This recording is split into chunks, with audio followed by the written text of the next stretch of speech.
One day, my sister told me she had prepared a special gift for me at the baby shower. It turned out to be a box full of used diapers. Everyone around laughed, and I just looked at her and said, "You just lost your house." She shrugged and smirked. "Oh, don't be so dramatic. You're rich. Buy yourself a proper gift."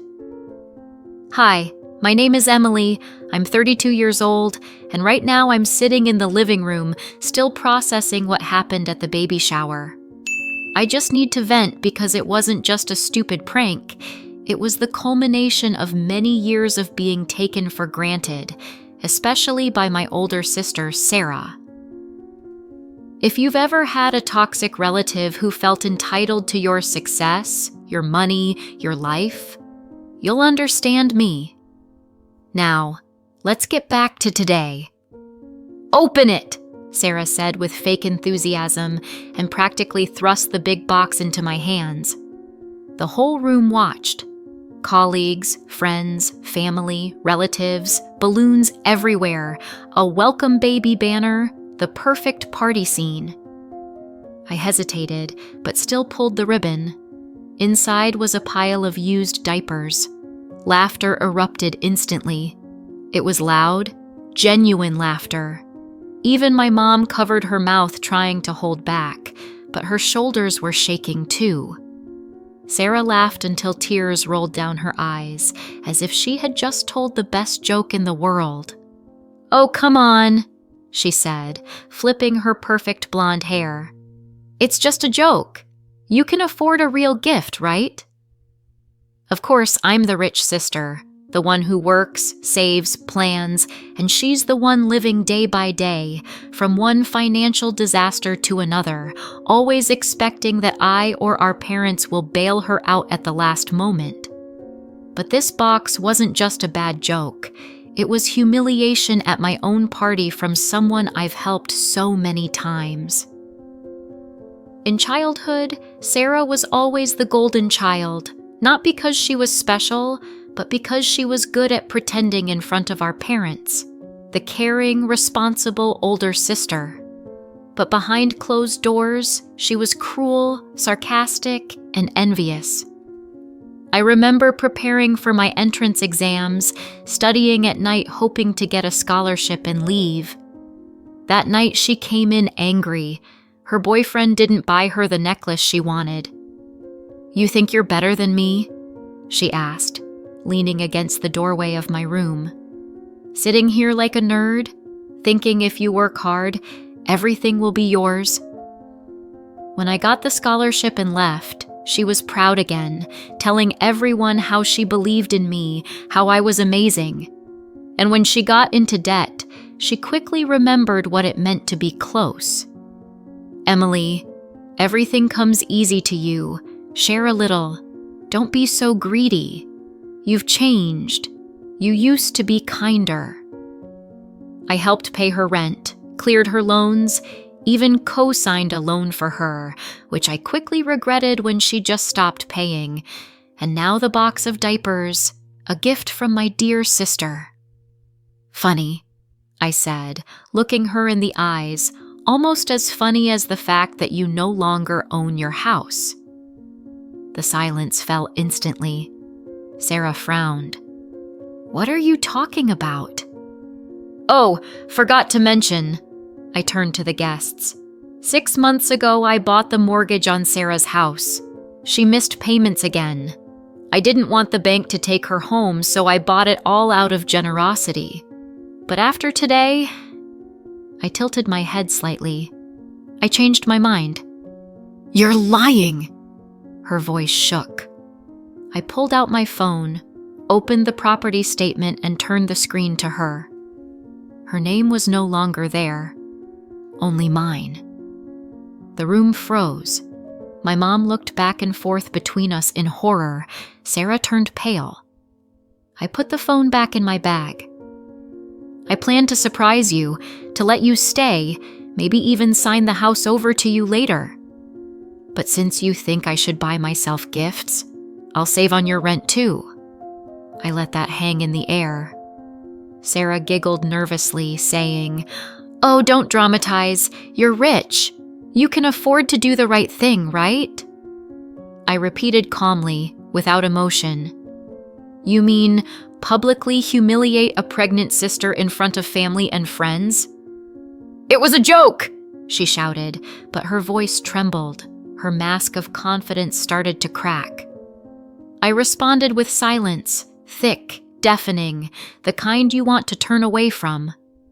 Dad got up from his seat, cleared his throat, clearly about to start his usual lecture on being the bigger person. I raised my hand, stopping him. No need. All my life, I was already the bigger person. I covered Sarah's debts, bailed her out when she crashed a car, paid for college twice, even though she dropped out both times. And all this time, she lived in the house I paid for, and in return, this. I pointed to the box of used diapers. This is her gratitude. No one uttered a word. Sarah breathed unevenly, her lips trembling. You're not really going to evict me? She whispered. You're right. I tilted my head. I won't throw you out immediately. You have a week to find another place.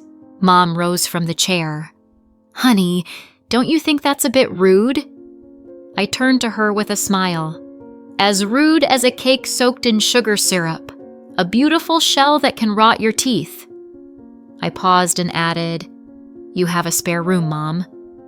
She hesitated. Well, yes, but... Great.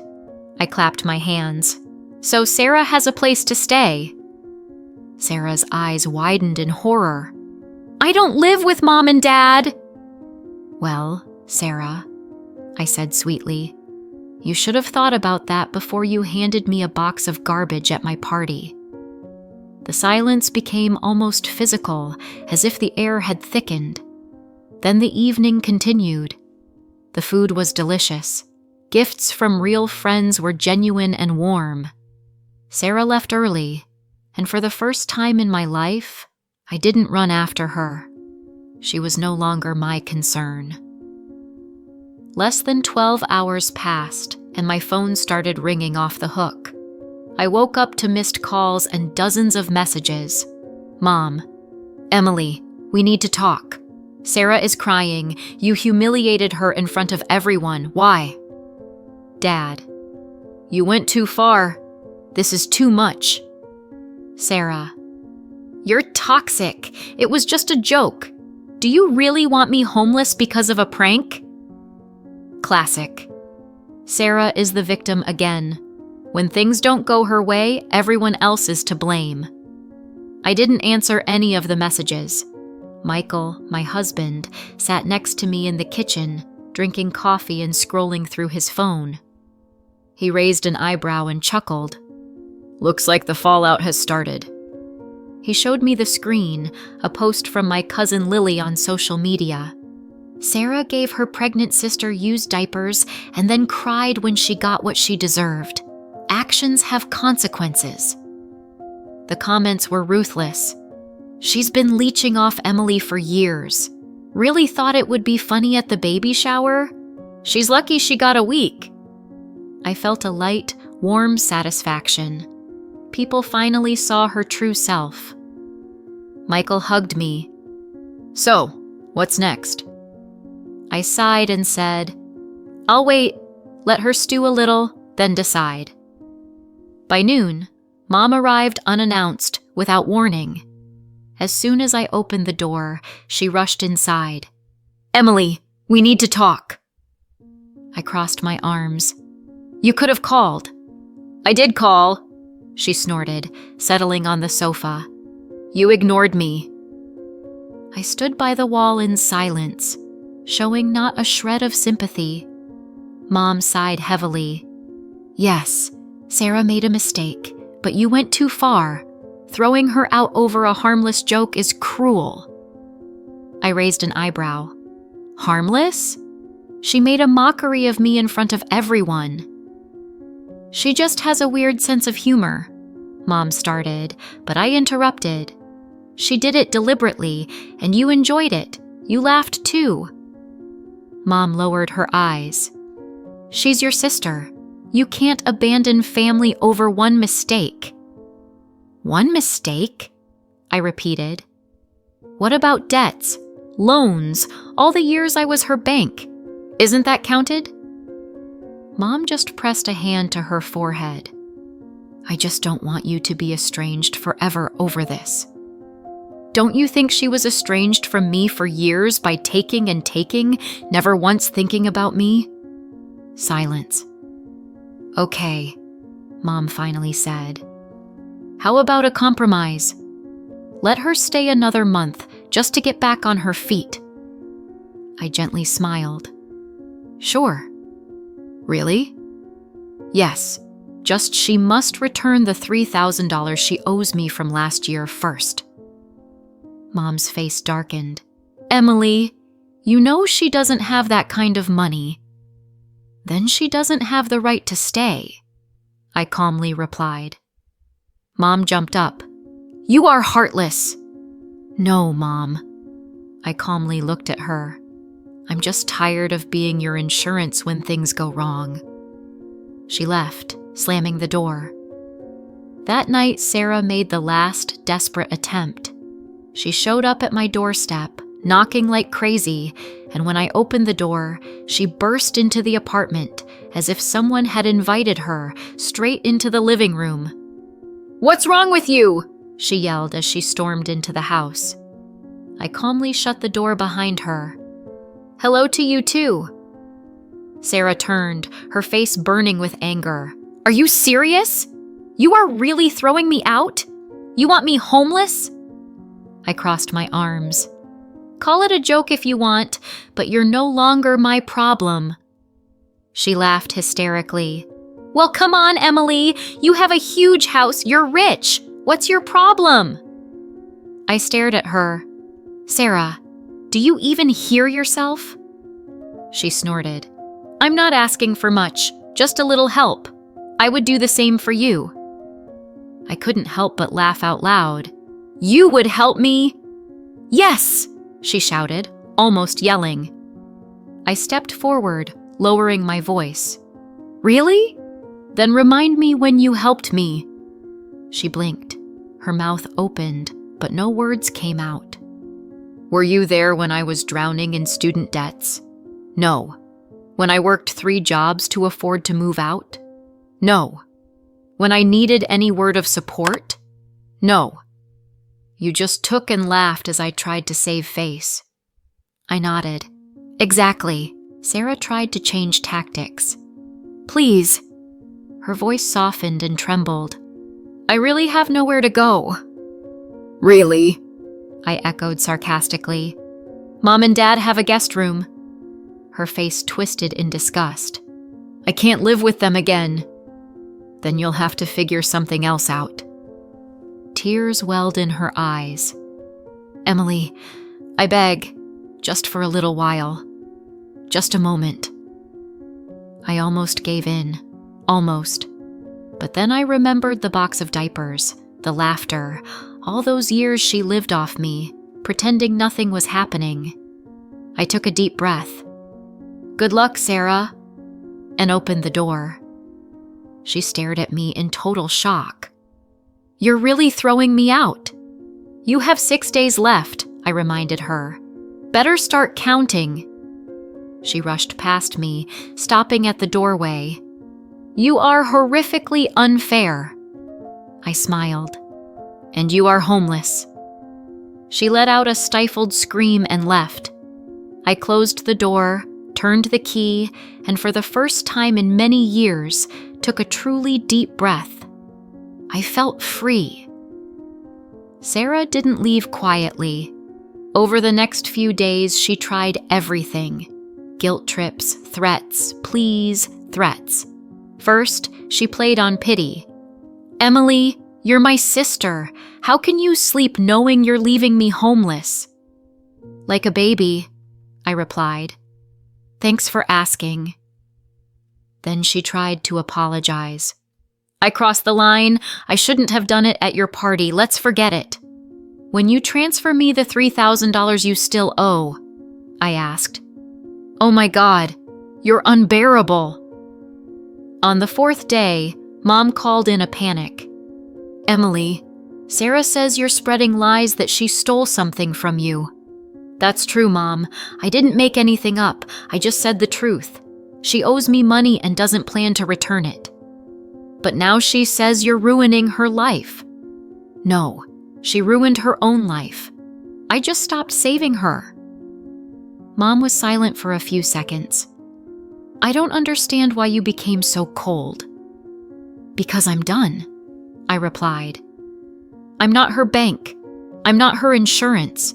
She thought she could live off me for years, and now it's time to pay. But I don't want her to suffer. Did you ever think about that when I was suffering?" No response followed. Late at night, Sarah made the last move. Around midnight, loud knocking began on the door. Michael turned sleepily to me. "Are you going to answer?" "No," I grumbled and pulled the blanket over my head. But she didn't stop. With a groan, I got up, went to the door, and opened it. Sarah stood on the doorstep in a sweater, repainted, with a suitcase at her feet, trembling. "Emily, please," she whispered.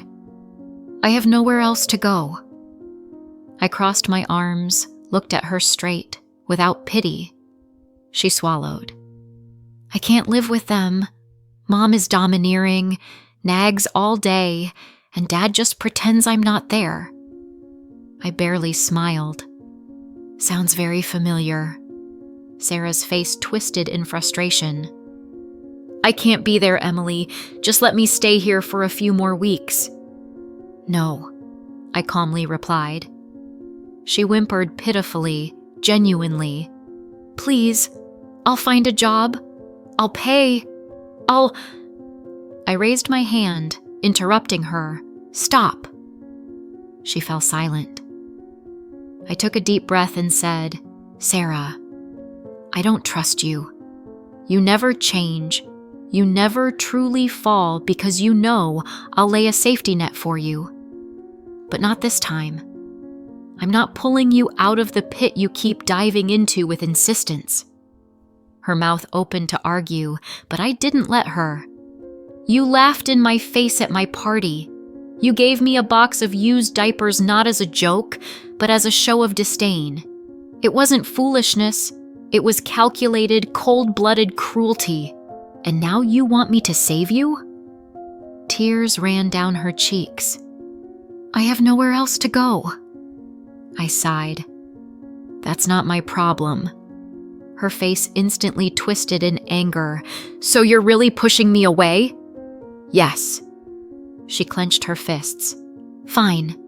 But when you crawl back, don't expect me to help." I looked at her calmly. "I left a long time ago, Sarah. Did you ever help me?" No answer followed. She turned, grabbed her suitcase, and flew out of the house. I closed the door and returned to the bedroom. "Are you okay?" Michael asked, hugging me. I took a deep breath. Yes, honestly, for the first time in many years, I feel truly free. I thought that was it, that Sarah was out of my life, but I was wrong. A week passed, and Mom called again. I almost sent it to voicemail, but something nudged me inside, and I picked up the phone. "Mom, what now?" "Sarah moved in with us," she sighed. I smirked slightly. "So she agreed to that guest room?" "Yes, but she's unhappy, Emily." "And that, as I understand, is my problem again?" "She says it feels like prison." "Yeah, because you've finally started setting boundaries." Mom sighed heavily. "We just asked her to look for a job, pay for food, stop ordering takeout every day." "And how did she react?" "She had a meltdown when we refused to pay for her Uber Eats." I couldn't help but laugh aloud. "You mean she expected you to fund the same lifestyle as I once did?" "She's struggling, Emily. She has the right." Silence from both sides. "So," Mom continued cautiously, "she wants to talk to you. No. Emily, just hear her out. She's had plenty of opportunities. I'm done. And I hung up, not letting her continue. A few days later, Sarah's desperation erupted in another outburst. A message arrived. Emily, can we talk? I ignored it. Sarah, please, Emily, I need to explain. Ignored. And finally, Sarah. Okay, want to play hardball? That caught my attention. She began a slander campaign. I didn't hear from her directly, but noticed changes.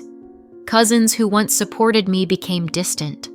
Old acquaintances sent awkward messages.